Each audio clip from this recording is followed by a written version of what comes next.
الحمد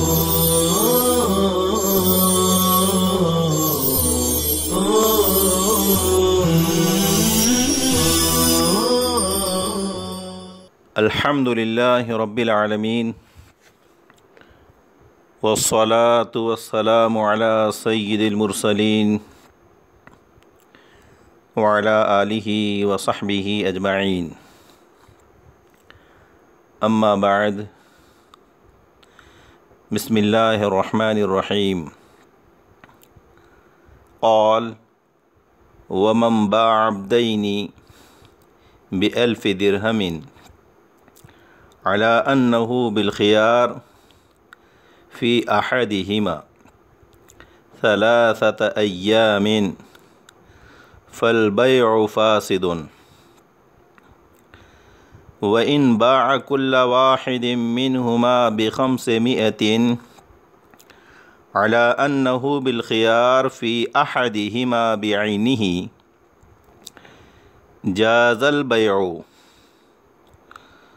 والمسألة على 4 أوجه، أحدها ألا يفصل الثمن ولا يعين الذي فيه الخيار، وهو الوجه الأول في الكتاب أي في الجامع الصغير، وفساده لجهالة الثمن والمبيع، لأن الذي فيه الخيار كالخارج عن العقد، إذ العقد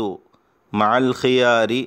لا ينعقد في حق الحكم، فبقي الداخل فيه أحدهما وهو غير معلوم، والوجه الثاني أن يفصل الثمن ويعين الذي فيه الخيار، وهو المذكور ثانيا في الكتاب، وإنما جاز لأن المبيع معلوم والثمن معلوم، وقبول العقد في الذي فيه الخيار وإن كان شرطا لانعقاده في الآخر،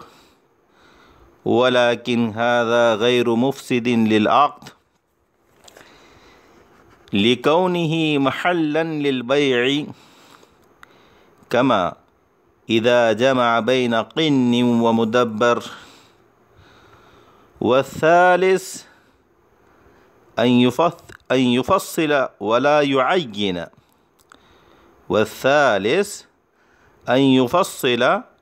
يعين، والرابع أن يعين ولا يفصل، والعقد فاسد في الوجهين، إما لجهالة المبيع أو لجهالة الثمن۔ عبارت کا ترجمہ۔ حضرت امام محمد رحمۃ اللہ علیہ نے فرمایا، جس شخص نے 2 غلام 1000 درہم کے عوض فروخت کیا، اس شرط پر کہ اسے ان 2 غلاموں میں سے ایک غلام میں 3 دن کا خیار ہوگا، تو بیع کی یہ صورت فاسد ہے، اور اگر ان 2 غلاموں میں سے ہر ایک غلام کو 500 درہم کے عوض فروخت کیا،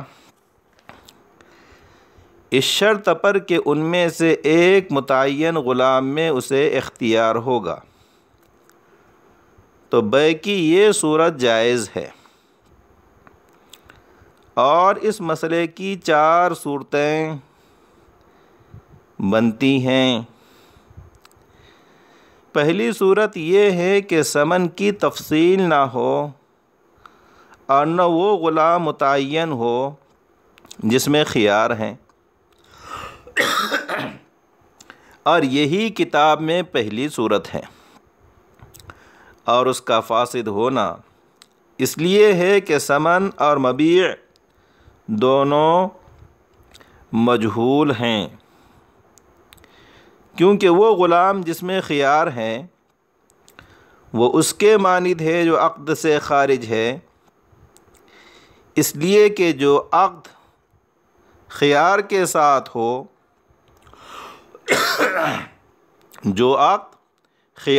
ساتھ ہو وہ حکم یعنی ملکیت حاصل ہونے کے حق میں منعقد نہیں ہوتا، پس عقد میں دونوں میں سے ایک داخل ہوا حالانکہ وہ غیر معلوم ہے۔ دوسری صورت یہ ہے کہ ہر ایک کا ثمن بھی بیان کر دے اور اس غلام کو بھی متعین کر دے جس میں خیار ہے، اور یہی کتاب میں دوسرے نمبر پر مذکور ہے، اور یہ اس لیے جائز ہے کہ مبیع بھی معلوم ہے اور ثمن بھی معلوم ہے، اور جس میں خیار ہے اس میں عقد قبول کرنا اگرچہ دوسرے میں عقد منعقد ہونے کے واسطے شرط ہے، لیکن یہ شرط عقد کو فاسد کرنے والی نہیں ہے، کیونکہ وہ بھی محل بیع ہے، جیسے کہ جب ایک مطلق غلام اور مدبر کو جمع کیا۔ تیسری صورت یہ ہے کہ ہر ایک کا ثمن تو بیان ہو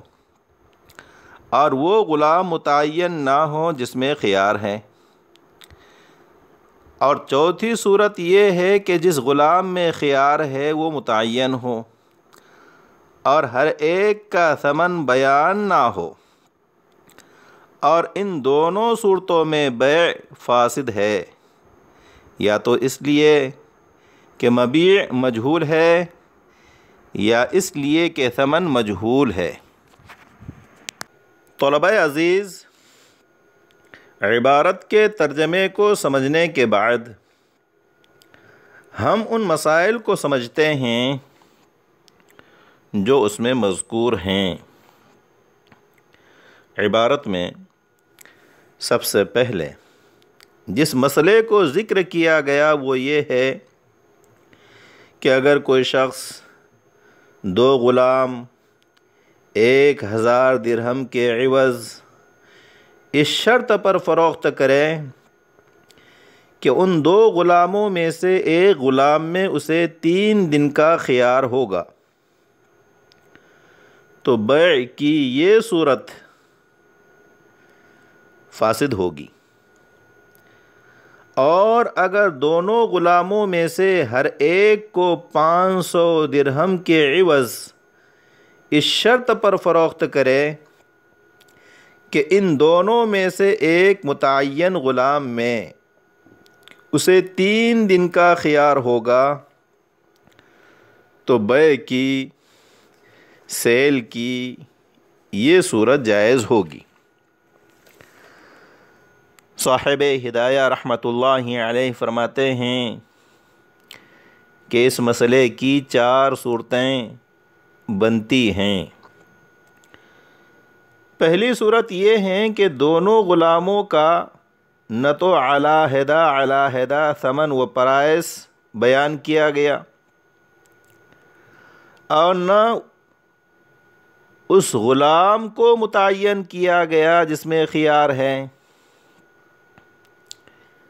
متن کا پہلا مسئلہ یہی ہے، اور بیع کی یہ صورت فاسد ہے۔ وجہ فساد یہ ہے کہ اس صورت میں مبیع یعنی سبجیکٹ میٹر آف کانٹریکٹ اور ثمن یعنی اگریڈ پرائس دونوں مجہول ہیں۔ مبیع اس لیے مجہول ہے کہ جس غلام میں بائع و سیلر کو خیار شرط ہے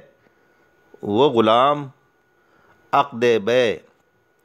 یعنی سیل کانٹریکٹ سے باہر ہیں، یعنی وہ غلام حکماً مبیع نہیں ہے، کیونکہ خیار بائع کی صورت میں مبیع بائع کی ملک سے خارج نہیں ہوتی ہے، اور مشتری و بائر اس کا مالک نہیں ہوتا ہے۔ پس مشتری و خریدار اس غلام کا مالک نہیں ہوگا جس میں بائع کو خیار حاصل ہے۔ گویا اس غلام میں ملکیت حاصل ہونے کے حق میں عقد بیع منعقد نہیں ہوا۔ گویا اس غلام میں ملکیت حاصل ہونے کے حق میں عقد بیع منعقد نہیں ہوا جس میں بائع کو خیار تھا۔ پس عقد بیع میں ان دونوں غلاموں میں سے ایک غلام داخل ہوا، یعنی وہ غلام داخل ہوا جس میں خیار نہیں ہے، اور جس غلام میں خیار نہیں ہے وہ معلوم و متعین نہیں ہے، جس کی وجہ سے مبیع مجہول ہوئی۔ اور چونکہ ہر ایک کا ثمن یعنی اگریڈ پرائس بھی علیحدہ علیحدہ بیان نہیں کیا گیا، اس لیے ثمن بھی مجہول ہیں، اور سابق میں یہ بات گزر چکی، آپ کو بتلا دی گئی کہ مبیع اور ثمن یعنی سبجیکٹ میٹر آف کانٹریکٹ اور اگریڈ پرائس، ان دونوں میں سے ایک کی جہالت بیع کو، سیل کانٹریکٹ کو فاسد کر دیتی ہے، تو دونوں کی جہالت بدرجہ اولا بیع کو فاسد کر دے گی۔ دوسری صورت یہ ہے کہ دونوں غلاموں کا ثمن علیحدہ علیحدہ بیان کر دیا گیا، الگ الگ بیان کر دیا گیا، اور وہ غلام جس میں بائع کو خیار ہے اس کو بھی متعین کر دیا گیا۔ متن کا دوسرا مسئلہ یہی ہے۔ بیع کی یہ صورت جائز ہے، اور وجہ جواز یہ ہے کہ مبیع اور ثمن سبجیکٹ میٹر آف کانٹریکٹ اور اگریڈ پرائس دونوں معلوم ہیں۔ مبیع اس لیے معلوم ہے کہ جس غلام میں بائع کو خیار ہے اس کو جب متعین کر دیا گیا تو دوسرا غلام مبیع ہونے کے لیے متعین ہو گیا، اور چونکہ ہر ایک کا ثمن و پرائس علیحدہ علیحدہ بیان کر دیا گیا، تو عبد مبیع یعنی وہ غلام جو مبیع بن رہا ہے کا ثمن بھی معلوم ہوگا، اور جب مبیع اور ثمن دونوں معلوم و متعین ہوں تو جواز بیع میں کیا شبہ ہو سکتا ہے؟ البتہ یہاں یہ شبہ ہو سکتا ہے کہ جس غلام میں بائع کو خیار ہے وہ غلام حکماً بیع میں داخل نہیں ہے، یعنی وہ غیر مبیع ہے، اور جس غلام میں خیار نہیں ہے وہ مبیع ہے، تو گویا بیع کی اس صورت میں بیع کے صحیح ہونے کے لیے غیر مبیع کے اندر بیع کو قبول کرنے کی شرط لگائی گئی، اور یہ شرط فاسد ہے، اور شرط فاسد سے بیع فاسد ہو جاتی ہے۔ جیسا کہ غلام اور آزاد دونوں کو ایک عقد کے تحت فروخت کرنا مفسد بیع ہوتا ہے، کیونکہ غلام تو مبیع ہو سکتا ہے مگر آزاد مبیع نہیں ہو سکتا۔ پس جس طرح یہاں مبیع میں قبول بیع کے لیے غیر مبیع میں قبول بیع کی شرط لگانے کی وجہ سے بیع فاسد ہو جاتی ہے، اسی طرح متن میں مذکور مسئلے کی اس دوسری صورت میں بھی بیع فاسد ہونی چاہیے تھی، کیونکہ اس میں بھی بعینی ہی یہی صورت ہے۔ اس شبے کا جواب یہ دیا گیا کہ جس غلام میں بائع کے لیے خیار ہے وہ بیع کا محل ہے، اور جب بیع کا محل ہے تو وہ عقد بیع میں بھی داخل ہوگا، اگرچہ حکم بیع یعنی مشتری و خریدار کے لیے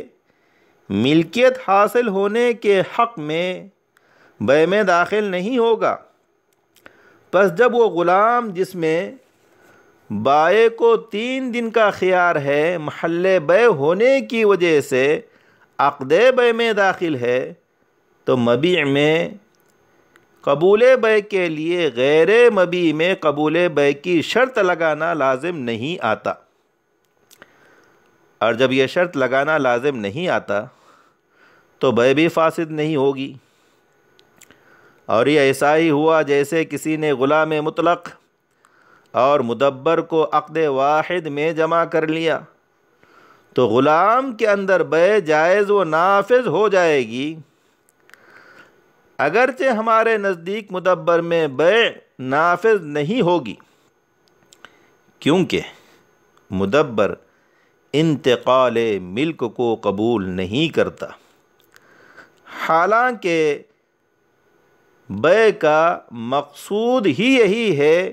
کہ انتقال ملک ہو، اس لیے مدبر میں بیع نافذ نہیں ہوگی۔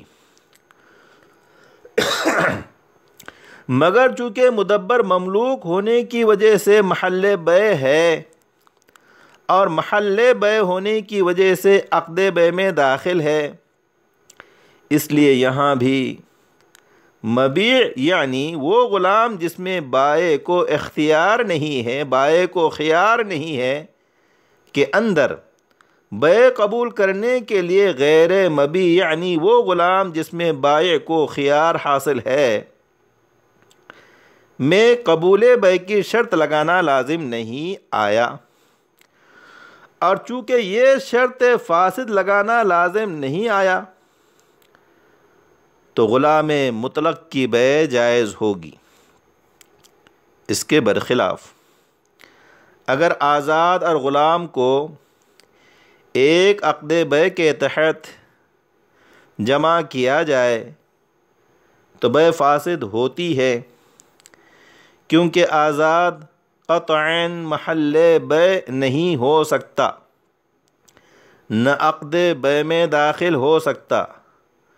اور نہ ہی حکم بیع میں داخل ہو سکتا۔ پس چونکہ آزاد قطعاً محل بیع نہیں ہے، اس لیے اس صورت میں مبیع یعنی غلام کے اندر قبول بیع کے لیے غیر مبیع یعنی آزاد میں قبول بیع کی شرط لگانا لازم آتا ہے، اور یہ شرط فاسد ہے، اور شرط فاسد مفسد بیع ہوتی ہے، اس لیے اس صورت میں بیع فاسد ہوگی۔ مذکورہ اسی اشکال کا جواب علامہ ہدایہ رحمۃ اللہ علیہ نے ان الفاظ میں بیان فرمایا: وقبول العقد فی الذی فیہ الخیار وإن كان شرطا لانعقاده في الآخر ولكن هذا غیر مفسد للعقد لكونه محلا للبيع كما إذا جمع بین قن و مدبر۔ مسئلے کی تیسری صورت یہ ہے کہ دونوں غلاموں میں سے ہر ایک کا ثمن اگریڈ پرائس علیحدہ بیان کر دیا گیا، مگر جس غلام میں بائع کے لیے خیار ہے اس کو متعین نہیں کیا گیا۔ اور چوتھی صورت یہ ہے کہ جس غلام میں بائع کے لیے خیار ہے اسے تو متعین کر دیا گیا، مگر ہر ایک کا ثمن و پرائس علیحدہ بیان نہیں کیا گیا۔ بیع کی ان دونوں صورتوں یعنی تیسری اور چوتھی صورت میں عقد بیع فاسد ہوگا۔ تیسری صورت میں مبیع کے مجہول ہونے کی وجہ سے، کیونکہ جس غلام میں خیار ہے وہ حکماً غیر مبیع ہے، مگر معلوم نہیں کہ وہ کون سا غلام ہے۔ پس جب وہ معلوم نہیں تو دوسرا غلام جو مبیع ہے وہ بھی غیر معلوم اور مجہول ہوا، اور مبیع کا مجہول ہونا مفسد بیع ہوتا ہے، اس لیے اس صورت میں بیع فاسد ہوگی۔ اور چوتھی صورت میں بیع اس لیے فاسد ہے کہ اس میں ثمن مجہول ہے، کیونکہ دونوں کا ثمن و پرائس علیحدہ بیان نہیں کیا گیا۔ پس معلوم نہیں کہ جس غلام میں بائع کے لیے خیار ہے اس کا ثمن کتنا ہے، اور جس میں خیار نہیں اس کا ثمن کتنا ہے۔ حالانکہ مشتری و خریدار پر فی الحال اسی غلام کا ثمن اگریڈ پرائس واجب ہے جس میں خیار نہیں ہے، اور چونکہ ثمن مجہول ہونے کی وجہ سے بیع فاسد ہوتی ہے، اس لیے اس صورت میں بھی بیع فاسد ہوگی۔ اخیر کی انہی دو صورتوں کے متعلق صاحب ہدایہ نے فرمایا والعقد فاسد فی الوجہین اما لجہالت المبیع او لجہالت الثمن۔ اکتفی علی ھذا والسلام علیکم ورحمۃ اللہ وبرکاتہ۔